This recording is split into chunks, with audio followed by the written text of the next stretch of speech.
జిల్లా వైరా మండలం KG సిరిపురంలో BR Ambedkar విగ్రహానికి అపచారం జరిగింది.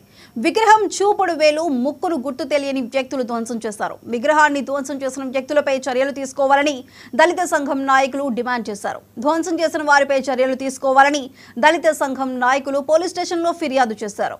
అంబేద్కర్ అన్ని వర్గాల ప్రజలకు రిజర్వేషన్లు కల్పించిన మహానుభావుడు. అలాంటి వారి విగ్రహంపై దాడి చేసి ధ్వంసం చేయటం బాధాకరమని దళిత నాయకులు వాపోయారు. ఈ సందర్భంగా విగ్రహానికి పాలాభిషేకం చేసి అంబేద్కర్ కు నివాళులర్పించారు.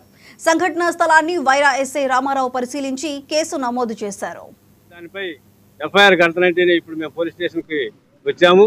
దీనిపై మన స్థానిక ఎమ్మెల్యే గారు కూడా ఒక ఎస్టీ ట్రైబల్ బిడ్డ కాబట్టి ఆయన గారు కూడా దీనిపై పోలీసుతో మాట్లాడి యొక్క విగ్రహం ధ్వంసం చేసిన శక్తులను కఠినంగా శిక్షించే విధంగా కృషి చేయాలని కోరుకుంటూ, అదేవిధంగా పోలీస్ యంత్రాంగాన్ని ఇక్కడ మన వైరా మండల కేంద్రంలో ఏసీపీ గారు, సిఐ గారు అందరూ ఉన్నారు కాబట్టి అందరు పెద్దల్ని కలిసి యొక్క దానిపై మేము దోషులను శిక్షించాలని కోరటం కూడా జరుగుతుంది. దుర్ఘటనలు ఇంతకుముందు ఎప్పుడూ జరగలేదు, ఇదే ప్రథమం.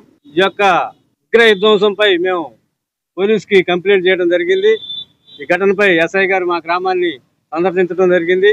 వారు నెల్లూరు జిల్లా